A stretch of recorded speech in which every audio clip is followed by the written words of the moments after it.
Halo teman-teman, jumpa lagi dengan aku, Linda. Kita lanjut ke bab 18b ya. Oke, mari kita mulai.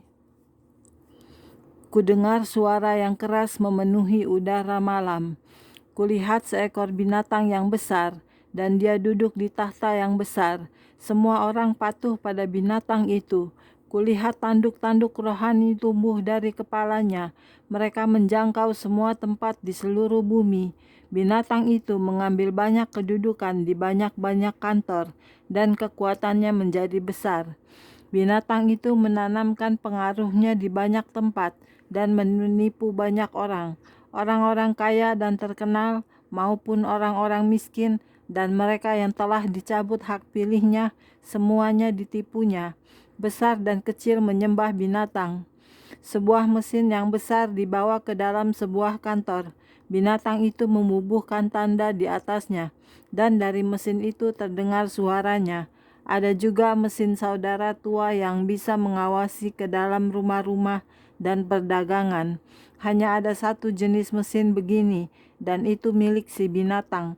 Bagian dari mesin ini yang ditempatkan di rumah-rumah penduduk tidak bisa dilihat dengan mata telanjang, tapi setiap gerak-gerik penduduk dilaporkannya kepada si binatang. Kuperhatikan ketika binatang itu berputar di singgasananya dan menghadapku. Di dahinya tertulis 666. Ketika kuperhatikan, kulihat seorang laki-laki yang lain di kantor yang lain menjadi sangat murka kepada si binatang. Dia ingin berbicara kepadanya. Dia berteriak sekeras-kerasnya. Si binatang kelihatan sangat sopan ketika dia berkata, "Mari, akan kubantu Anda mengatasi semua kesulitan-kesulitan Anda." Si binatang membawa laki-laki itu ke suatu ruangan yang besar dan mengisyaratkannya untuk berbaring di atas sebuah meja. Ruangan dan meja itu mengingatkanku pada ruangan darurat sebuah rumah sakit. Laki-laki itu dibius dan didorong ke bawah sebuah mesin. Binatang itu memasang kabel-kabel di kepala laki-laki itu dan menghidupkan mesinnya. Di atas mesin itu ada tulisan, "Penghapus ingatan, milik milik binatang 666.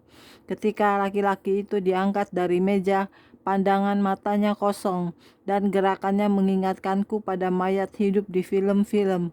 Kulihat noda yang besar di ubun-ubunnya dan aku tahu bahwa pikirannya sudah dirubah dengan pembedahan sehingga dia bisa dikendalikan oleh binatang itu. Binatang itu berkata, "Sekarang Tuan, tidakkah Anda merasa lebih baik? Bukankah sudah kukatakan bahwa saya bisa mengatasi persoalan-persoalan Anda? Anda sudah kuberi pikiran baru. Sekarang Anda tidak perlu khawatir atau mendapat kesulitan lagi." Laki-laki itu tidak berbicara apa-apa. "Kau akan mematuhi setiap perintahku," kata si binatang, ketika dia memungut sebuah benda kecil dan menyematkannya di baju laki-laki itu. Dia berbicara lagi kepada laki-laki itu dan dijawabnya tanpa menggerakkan bibirnya. Dia bergerak seperti mayat hidup. "Kau akan bekerja dan tidak akan marah atau frustrasi.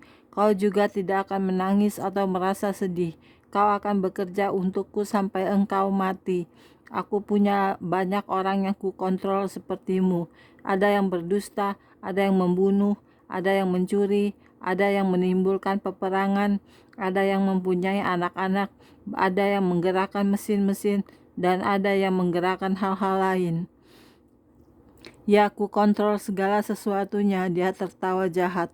Laki-laki itu disodori kertas untuk ditandatangani.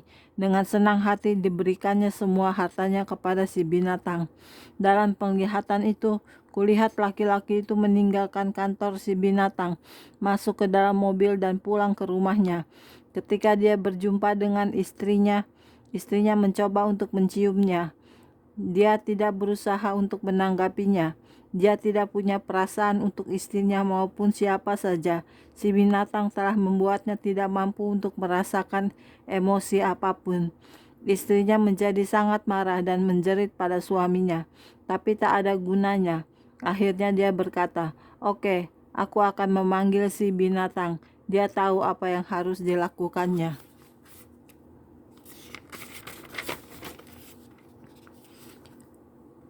Sesudah pembicaraan telepon yang singkat, dia meninggalkan rumahnya dan mengendarai kendaraannya ke gedung yang sama dengan yang baru saja ditinggalkan suaminya. Binatang itu menyambutnya dan berkata, "Ceritakan kepada saya semua kesulitan Anda. Saya yakin mampu menolong Anda." Seorang laki-laki yang sangat ganteng menggandeng lengannya dan membimbingnya ke meja yang sama di mana suaminya pernah tergeletak sebelumnya. Sesudah operasi yang sama, dia juga menjadi seorang budak yang dibentuk menurut selera si binatang. Kudengar binatang itu bertanya kepadanya, "Bagaimana perasaanmu?" Dia tidak menjawabnya sampai si binatang sudah menyematkan sebuah benda kecil pada blusnya. Kemudian dia menyatakan bahwa dia adalah tuan dan rajanya, dan mulailah dia menyembahnya. "Kau akan menjadi bibit," katanya. "Kau akan melahirkan bayi-bayi yang sempurna, dan mereka akan menyembah dan melayani aku." Wanita itu menjawab dengan suara seperti suara robot, "Ya Tuhan, aku mau patuh." Kulihat wanita itu lagi. Waktu itu dia berada di gedung lain. Di sana banyak wanita-wanita hamil. Wanita itu berbaring seperti tidak bernyawa di ranjang mereka dan menyanyikan puji-pujian kepada si binatang dengan suara monoton. Di semua dahi mereka ada angka 666. Ketika bayi mereka lahir, mereka dibawa ke gedung lain di mana perawat-perawat yang sudah dirubah pikirannya diberi tugas untuk membesarkan mereka. Di dahi perawat-perawat itu juga ada tanda 666. Binatang itu makin berkuasa hingga kerajaannya terbentang ke seluruh bumi. Bayi-bayi itu juga bertumbuh, dan pada waktu yang sudah ditentukan, mereka juga diletakkan di bawah mesin perusak pikiran. Mereka menyembah binatang dan patungnya, tapi mesin itu tidak punya pengaruh terhadap anak-anak Allah. Kudengar suara Allah berkata, "Mereka yang menyembah binatang dan patungnya akan binasa. Banyak yang akan ditipunya dan akan jatuh, tapi akan kuselamatkan anak-anakku dari si binatang. Hal ini akan terjadi di akhir zaman. Jangan memakai tanda dari binatang itu. Sekarang bertobatlah sebelum segalanya terlambat." Binatang itu akan menyebut dirinya sendiri sebagai juru damai. Dia akan membawa perdamaian bagi banyak bangsa yang sedang kacau balau. Dia mampu memenuhi dunia dengan barang-barang murah, dan dia jamin bahwa gaji tiap-tiap orang akan mencukupinya. Dia akan mengadakan perserikatan dengan banyak bangsa, dan orang-orang terkenal di dunia akan mengikutinya dalam pengertian yang tidak benar tentang keamanan. Sebelum zaman itu, aku akan membangun laskar dari orang-orang percaya yang akan mempertahankan kebenaran dan keadilan. Laskar yang kuat, yang telah disebutkan oleh Nabi Yoel, akan mendengarkan suaraku dari terbit sampai tenggelamnya matahari. Di malam hari pun mereka mau mendengarkan suaraku, dan mereka pun akan menjawabku. Mereka mau bekerja untukku, dan mereka akan lari seperti orang-orang perkasa dalam peperangan. Mereka akan melakukan pekerjaan-pekerjaan besar bagiku, karena aku menyertai mereka. Semua perkara ini telah diwahyukan kepadaku oleh Tuhan Yesus Kristus dalam penglihatan yang terbuka. Itu adalah firman dari mulutnya, dan hal itu menyangkut akhir zaman. Yesus dan aku kembali ke rumah, dan aku bertanya-tanya dalam hati akan semua perkara yang sudah dibukakan dan diceritakannya kepadaku. Aku berdoa untuk keselamatan seluruh umat manusia sehingga tertidur.